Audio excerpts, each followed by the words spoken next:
Halo semuanya, kembali lagi bersama dengan saya yaitu Pak Ringo dengan materi kita kali ini adalah bakteri. Nah, bakteri merupakan salah satu mikroorganisme yang sudah memiliki kerajaannya tersendiri yang berbeda dengan virus yang barusan kita bahas. Nah, bakteri ini berasal dari kata bakterion yang artinya batang yang kecil. Nah, karena pada awalnya bakteri yang ditemukan itu berbentuk seperti batang. Nah, apa ciri-ciri dari bakteri itu sendiri? Yang pertama adalah bersel satu atau monoseluler, atau sering juga disebut dengan kata uniseluler, karena dia merupakan makhluk hidup yang hanya terdiri dari satu sel saja. Yang kedua, ukuran sel berdiameter kecil ya, sekitar 0,5 mikron, dan sudah bisa diamati dengan mikroskop cahaya. Nah, berbeda dengan virus yang kita bahas sebelumnya, yang ukurannya itu jauh lebih kecil daripada bakteri ini sendiri. Ciri yang ketiga yaitu pada umumnya bakteri ini tidak memiliki klorofil ya. Artinya dia tidak mampu melakukan fotosintesis untuk menciptakan makanannya sendiri, sehingga sifat dari bakteri ini sebenarnya bersifat parasit pada umumnya. Walaupun banyak yang mampu hidup bebas dan mengambil zat organik dari sekitarnya.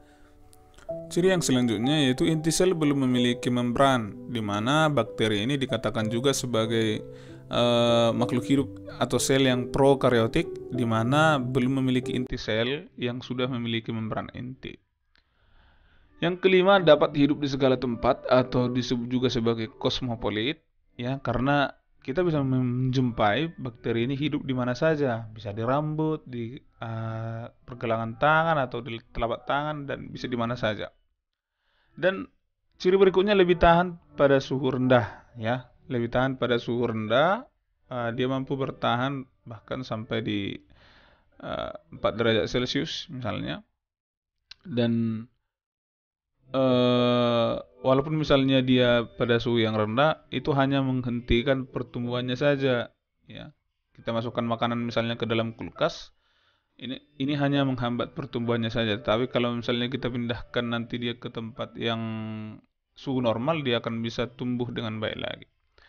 Kemudian yang berikutnya adalah dia memiliki dinding sel yang mengandung senyawa peptidoglikan.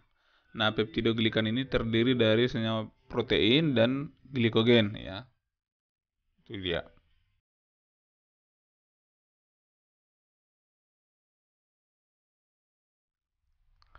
Struktur tubuh bakteri. Saya akan menjelaskan strukturnya dari bagian luar dan juga bagian dalam. Bagian luar yaitu terdiri dari kapsul, flagel, dan pili. Nah, sedangkan bagian dalamnya terdiri dari dinding sel, membran sel, asam nukleat, ribosom, mesosom, sitoplasma, dan plasmid. Oke, yang pertama kita bahas mengenai kapsul. Dari gambar samping bisa kita lihat kapsul itu berada pada lapisan luar yang berupa bahan kental yang mengelilingi dinding sel bakteri dan berupa lapisan lendir. Jadi fungsinya ini sebagai pelindung sel, penyimpan cadangan makanan, menyatukan bakteri ke dalam bentuk koloni, dan yang terakhir adalah menambah kemampuan bakteri untuk menginfeksi. Jadi ada hubungan antara kapsul ini dengan sifat patogen dari bakteri itu sendiri. Jadi otomatis semakin tebal pelindungnya atau semakin tebal kapsulnya, maka kemampuan bakteri itu menginfeksi kan semakin tinggi. Karena bakteri itu akan mampu bertahan selama proses dia menginfeksi sel inang tersebut. Itu, jadi dia mampu bertahan dari serangan antibodi. Yang kedua adalah flagel, merupakan rambut yang teramat tipis atau disebut juga dengan bulu cambuk dan mencuat menembus dinding sel ya. Fungsinya ini sebagai alat pergerakan bakteri dan untuk merespon rangsangan. Jadi misalnya bakteri ini ingin bergerak, ya tinggal mengayunkan flagel itu sendiri ya. Itulah fungsinya flagel tersebut sebagai alat pergerakannya.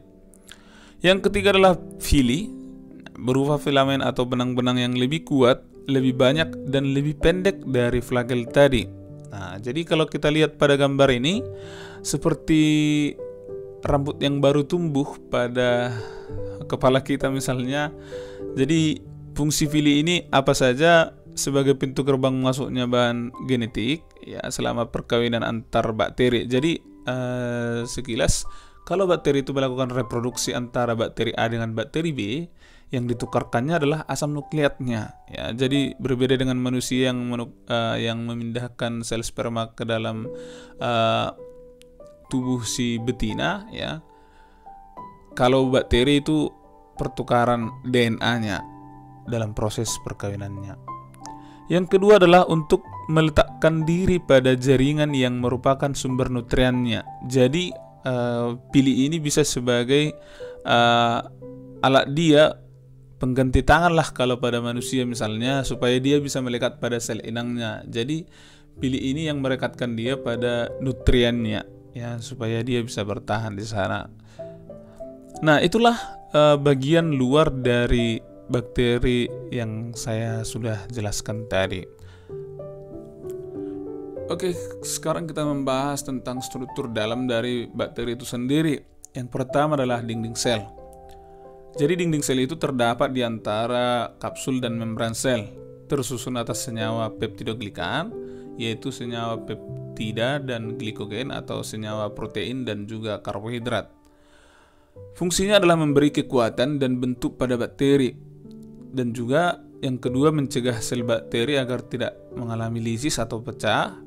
Dan yang ketiga adalah mengatur pertukaran zat dari dan keluar sel, karena dinding sel ini menutup semua bagian tubuh bakteri ya. Tentunya zat-zat yang akan masuk atau keluar ke dalam sel, dari sel dan ke dalam sel, itu harus melalui dinding sel ini. Yang kedua adalah membran sel, tersusun atas senyawa fosfolipid dan protein ya. Berbeda dengan dinding sel tadi, fungsinya mengatur pertukaran zat dari dan ke dalam sel, sama juga ya. Jadi sifat dari membran sel itu adalah semi-permeabel dan hanya bisa dilalui oleh zat-zat yang sudah dipilih oleh membran sel itu sendiri. Selanjutnya adalah mengorganisir pembentukan dinding sel. Jadi dinding sel itu zat-zatnya juga berasal dari membran sel yang diatur oleh membran sel itu sendiri. Dan yang ketiga adalah tempat atau pangkal peletakan flagel. Jadi flagel tadi disinilah menempel pada membran sel, lalu dia mencuat keluar dari dinding sel. Yang ketiga adalah organel sel itu sendiri, namanya mesosom, yang berasal dari penonjolan membran sel.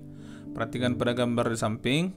Jadi di situ kan ada membran sel, dia melekuk ke dalam, menggumpal, membentuk organel sel namanya mesosom yang fungsinya untuk menghasilkan energi.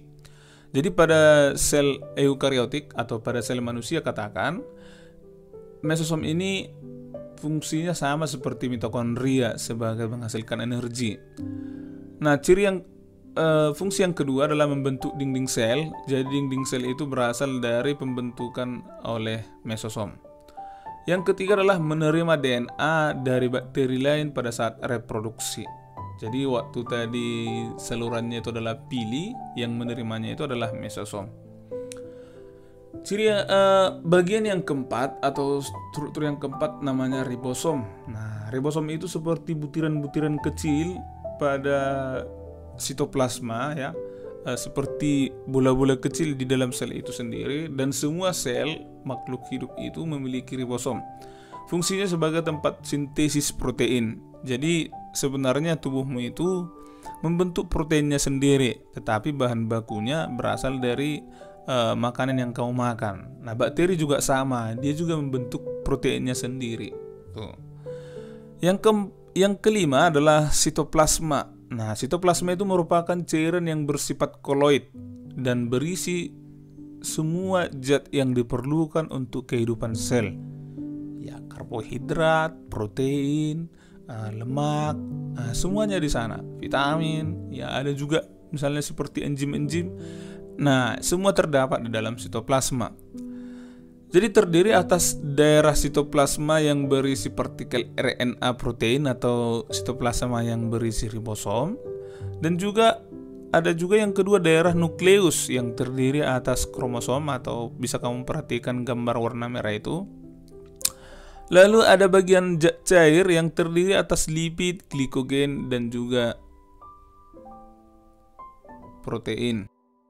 Yang ketiga yaitu bagian zat cair terdiri atas lipid, glikogen, polifosfat, dan juga pati. Nah, itulah penjelasan singkat tentang sitoplasma atau disebut juga dengan cairan sel.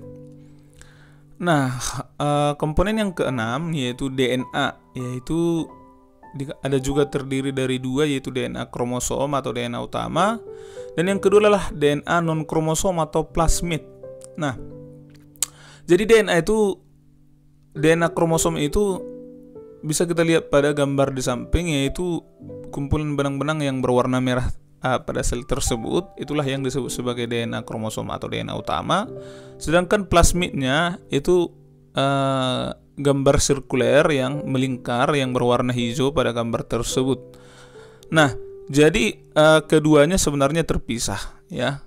Apa itu DNA kromosomnya? DNA inilah yang berfungsi menentukan sifat-sifat dari sel itu sendiri dan bagaimana metabolisme itu bekerja. Jadi yang mengatur seluruh aktivitas sel itu sendiri adalah DNA kromosom ini.